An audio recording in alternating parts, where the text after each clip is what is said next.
আম্মু, তুমি কি আমার অফিসে আসছো মা? কি খাচ্ছ এখন বলো তো এটা? কফি দিয়ে কি খাচ্ছ এটা? চা। কফি দিয়ে চা খাচ্ছ? কফি দিয়ে ড্রাই কেক খাচ্ছ?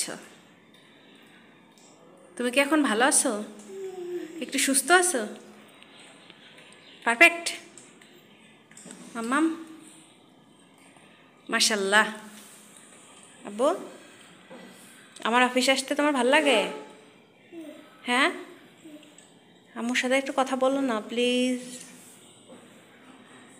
না ঠিক আছে, খাবার সময় কথা বলতে হয় না। মজা? কফিটা মজা? কফি খেতে ভালোবাসো মা?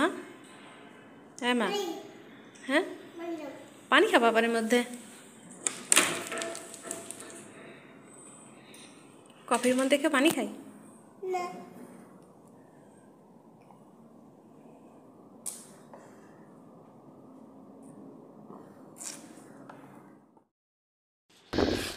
আসসালামু আলাইকুম, সবাই কেমন আছেন? আশা করছি যে যেখান থেকে বসে ভিডিওটা দেখছেন সবাই ভালো আছেন, সুস্থ আছেন।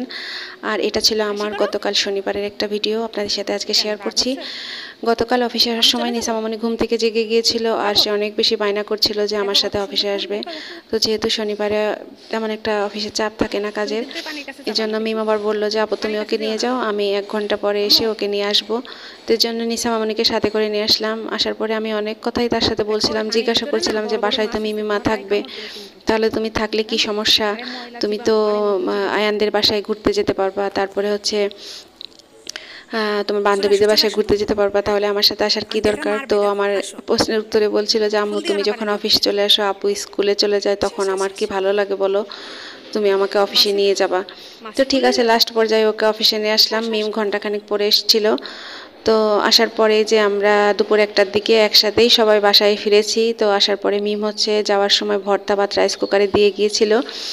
ভর্তা ভাতের মধ্যে ছিল বেগুন ভর্তা আর হচ্ছে সিম বরবটি দিয়ে একসাথে ভর্তা করেছে, আর বাচ্চাদের জন্য বাটিতে করে ডিমের যে ঝাল কেক ভর্তা আমরা বানাই সেটা রেডি করে রেখে গিয়েছিল। আর ও আসার পরে হচ্ছে লাল শাক ভাজি করেছে। তো এই ছিল আমাদের গত শনিবারের খাওয়া দাওয়া আর কি। তো আলহামদুলিল্লাহ ভর্তা ভাতগুলো গরম ভাতের সাথে অনেক বেশি মজা লাগছিল, একটু ঝাল ঝালও দিয়েছিল। নিশা মামনিকে খাইয়ে দিয়েছি। নিশাতে স্কুলে পরীক্ষা ছিল, ড্রয়িং পরীক্ষা, ও পরীক্ষা দিয়ে চলে এসছে। ও আমাদের আগেই চলে এসেছিলো। বাসায় আসার পরে ও চিন্তা করছিল যে আমরা না বলে চলে গেছি কোথায়। তো আন্টির বাসায় চাবি রেখে গেছিলাম, ওখান থেকে নিয়ে ও রুমের মধ্যে ঢুকে ও রেস্ট করছিল। তা যাই হোক, দুপুরবেলা সবাই যে একসাথে মিলে খাওয়া দাওয়া করছি। আর হচ্ছে এটা ছিল আমার বিকালবেলার একটা ভিডিও। আমি অনলাইনে কিছু পর্দা দেখেছিলাম, বেশ ভালো লাগছিল এই ড্রয়িং রুমে দেওয়ার জন্য। আর এই পর্দাগুলো তো অনেক দিন ধরেই ব্যবহার করছি, ভাবছি একটু চেঞ্জ করি। খুব কম দামের মধ্যে একটা ভালো পর্দা দেখেছি। তো ওই গাধা বেটাকে আসলে বোঝাচ্ছিলাম যে আমার 45 ইঞ্চি 2টা পর্দা এক একটা জানালায় লাগবে। তো উনি কিছুতে বুঝে উঠতে পারছিল না। উনি একবারই বলছে 4 কুচি, আসলে 4 কুচিতে এখানে কিন্তু 45 ইঞ্চি এসেছে।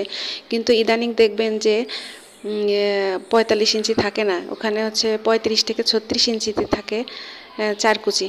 তো আমি ওনাকে বলছিলাম যে আমার 4 কুচি, কিন্তু এখানে 45 ইঞ্চিতে 4 কুচি। তো ভিডিও করে ওনাকে আবার একটু কনফার্ম করছিলাম যে আপনি দেখেন আমার ভিডিওতে এই পর্দাটা হচ্ছে 4 কুচিতে 45 ইঞ্চি আছে। এই সাইজের 2টা হলে আমার একটা জানালাই ঠিকঠাকভাবে হবে। যেহেতু বড় জানালাগুলো ছিল, এই জন্য হচ্ছে 45 ইঞ্চিরই 4 কুচির পর্দা লাগবে। আপনারা কখনোই ভুল করে হচ্ছে কুচি গুনে পর্দার অর্ডার দিবেন না, কারণ এটা অনেক বেশি লস হয়ে যায়। আমি আগে একবার লস দিয়ে পরে আবার প্রত্যেকটা জানালায় 3টা করে লেগেছে। তো যাই হোক, ওনাকে বোঝানোর পরে উনি কতটুকু বুঝেছে আমি জানি না, আমার বোঝানোর দরকার, আমি বহুত চেষ্টা করেছি বোঝানোর, তারপরে উনি আর কোনো রিপ্লাই দেয়নি। তো তারপর হচ্ছে সন্ধ্যাবেলা আমি একটু নাস্তার জন্য চলে আসলাম রান্নাঘরে। আর এখানে হচ্ছে আমি মোগলাই পরোটা বানাবো। মোগলাই পরোটা বানানোর জন্য বরাবরই আমি যেটা করি সেটা হচ্ছে পেঁয়াজ মরিচ আগে একটু হালকা তেলে টেলে নিই, তারপর তার সাথে একটু ধনেপাতা দিয়েছি। দেওয়ার পরে হচ্ছে ওর মধ্যে 3টা ডিম ভেঙে দিয়েছিলাম। পরে ভাবলাম যে আমরা 4 জন 4 পিস করবো, 4টা মোগলাই বানাবো আর কি। তো ওই জন্য পরবর্তীতে আবার আরেকটা ডিমও অ্যাড করেছিলাম। তো যাই হোক, ফার্স্টে কিন্তু ডোটা রেডি করে হচ্ছে রেখে দিয়েছিলাম, আর ডোটা কিন্তু আধা ঘন্টা এরকম মাখানো ছিল। তারপরে এখন হচ্ছে আমি বেলে নিচ্ছি। তো আমি গত বেশ কয়েকদিন ধরে ভাবছি যে একটু মোগলাই পরোটা খাবো। যেদিনে আমি মোগলাই পরোটা খাওয়ার কথা মানে উপস্থাপন করি যে আজকে বানাবো, তখনই নিশাত বলে না আজকে একটু চিকেন ফ্রাই করো, মিম বলে যে না আজকে একটু এটা করো ওটা করো, কিন্তু আমার সেই মোগলাই পরোটাটা খাওয়াই হলো না। তো আজকে বললাম যে আজকে মিমকে বলেই দিলাম যে তোমাকে আর বানাতে হবে না, আজকে আমি নিজেই বানাবো, কারণ ডিসিশনটা আমার, আমি একটু কষ্ট করে বানাবো। আর হচ্ছে কষ্ট হলো আজকে আমি মোগলাই পরোটা বানাবোই। তো তারপর হচ্ছে সব কিছু রেডি করে এই যে কিচেনে এখন প্রিপারেশন চলছে আর কি। তো নিশা মামনি হচ্ছে ঘুম থেকে উঠে চলে গিয়েছে হচ্ছে গার্ডেনে খেলার জন্য, কিছুক্ষণের মধ্যে ওরা চলে আসবে। আর ফার্স্টে আমি একটা রেডি করছি নিশা মামনি নিশাতকে দিব। নিশাত আবার মোগলাই পরোটা নাস্তা করে ও হচ্ছে প্রাইভেটে যাবে, ওর প্রাইভেটটা হচ্ছে 6টার থেকে। আর এখন হচ্ছে 5:30 বাজে, মাগরিবের নামাজ পর আমি হচ্ছে কড়াইতে তেল বসিয়ে দিয়ে এখন ভেজে নিচ্ছি। তো ফার্স্টে ছোটো ছোটো করে মোগলাই পরোটা বেশ অনেকদিন পর খেলাম, অনেক বেশি মজা লাগছিল। আর হচ্ছে তেলের পরিমাণটা একটু বেশি দিয়ে মোগলাই পরোটাগুলো ভাজলে হচ্ছে ফুলে প্লাস অনেক বেশি মজারও হয়। তো একটা অলরেডি রেডি করে ফেলেছি, আর একটা হচ্ছে চুলায় দিয়ে মিমকে বললাম যে এটা একটু ভাজার জন্য, আর আমি হচ্ছে ওদেরটা রেডি করে টেবিলে দিয়ে দিই। ওরা হচ্ছে গার্ডেন থেকে চলে এসছে, খেলাধুলা শেষ আর কি। তো এই যে এখন আমি ওদেরকে প্লেটের মধ্যে দিয়ে দিচ্ছি, সাথে সসও লাগে। তো ওদের জন্য এরকম মিনি প্যাক সস নিয়ে এসেছিলাম যাতে দেওয়ার দিক দিয়ে সুবিধা হয়। তো এই হলো অবস্থা, সবাইকে দেওয়ার পরে হচ্ছে লাস্টে আমি ছোট্ট একটা মিনি সাইজের বানিয়েছিলাম। এটা হচ্ছে সব থেকে ছোটো সাইজের, যেটা 4 পিস হয়েছিল। আর আমি সাথে হচ্ছে টমেটো কেটে নিয়েছি।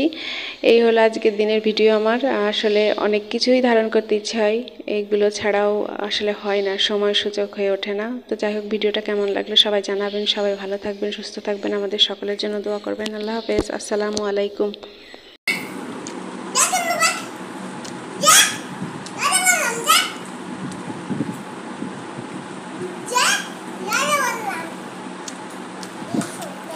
Tomato is nice.